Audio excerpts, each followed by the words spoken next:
Ladies, black women.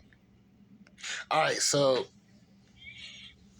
a few days ago, I was, getting ready to deliver a fridge and, was driving and I saw this woman, black woman, good looking, well built, trying to change her own tire.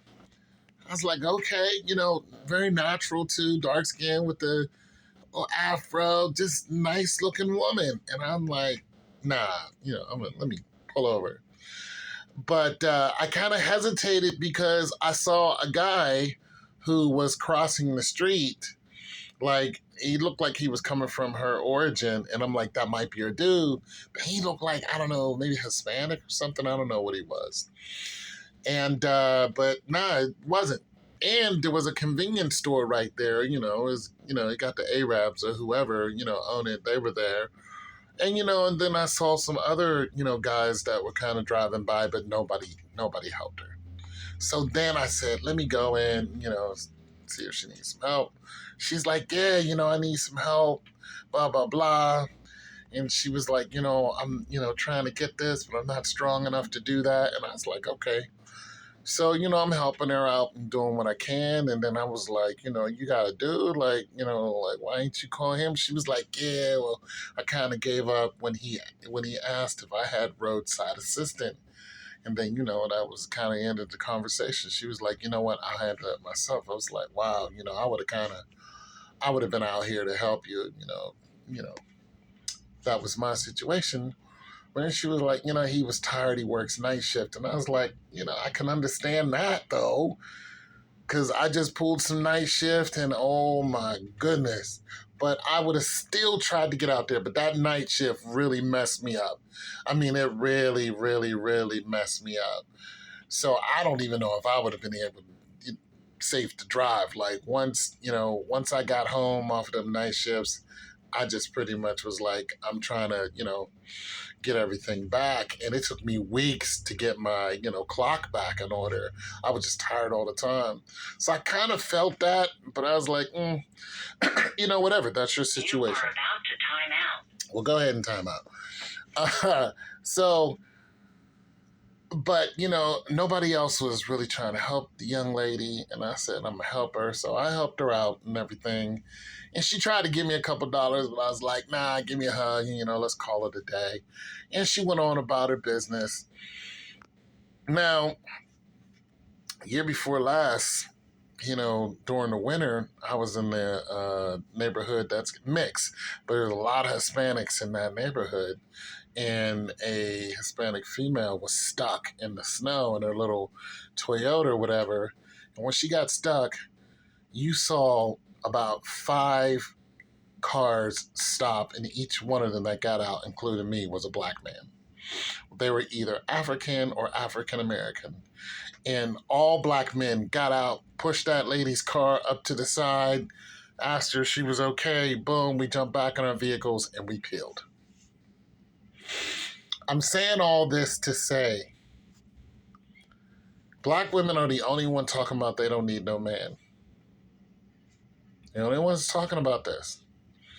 Now, you got, of course, white women talking about this whole independent, whatever. But the way that black women are doing it is definitely detrimental to the black woman. But let me say this. Any woman who is saying that you don't need no man and you're putting that on the internet, everyone sees it. Everyone. And what's in their head, in our head as men, we go, there's a woman who probably needs help. I'm not going to help her because she might shame me. She might say I'm being creepy. She might think her life is being threatened.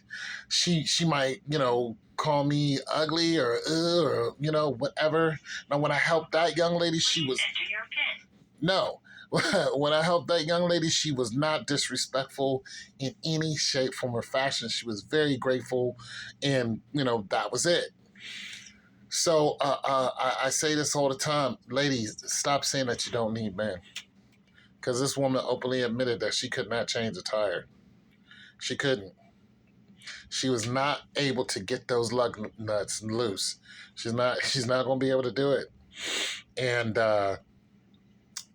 she couldn't call on her dad or her dude, so she was just kind of out there. So I'm telling you, ladies, now, especially you black women, this is for you black women. Forget what every other race is doing. White people, they have the luxury of doing that. You know what I'm saying? We all know when a white woman, gets to crying, things get to happening. Black women, you don't have that luxury. You don't. I'm telling you right now, you don't have that luxury. And another thing, I opened a door for this young lady. I think she was Ethiopian. She had on the whole Ethiopian gear, and she was pregnant, and she had her hands full. And she was like, "Can you open the door for me?" I was like, "Absolutely." Open the door. I said, "You need the other one open?" She's like, "No, I can push the button and go in." She is respectful. She was dressed respectful. Her words are respectful. She smiled. She was grateful. I'm telling you, black women, you do not have the luxury to stop being all these things, to stop being feminine, to stop being masculine. Because if we cut you off, the only men who actually give a damn about you, none of those races gave a damn about that black woman. None. They watched her struggle and did not care. If you cut us off, black women, you can forget it. Nobody cares about you. You can go and get your white zaddy or whatever, but I'm trying to tell you, on a whole, white men are not checking for you like that. They don't care. They don't. You can call it what you want, but it's the truth, and I see it every day. I go into people's houses all the time, because I do the whole appliance thing. I see it all the time. Black women are by themselves. They're struggling. They got kids. They want you to come back over and start fixing things in their house. They want you to do all these things while you're there. They don't want to pay for it, but they're like, "Can you do this? Can you do that? Can you go out and help me with my garden?" Because there's no man around. Black women, you do not have this luxury. Start rocking your natural hair. Get rid of all that goofy makeup. Start, wearing dresses again. Stop twerking. Stop cursing people out. Stop being loud and boisterous and fighting men and talking all this kind of stuff, because nobody is checking for you like that. They don't care about your safety.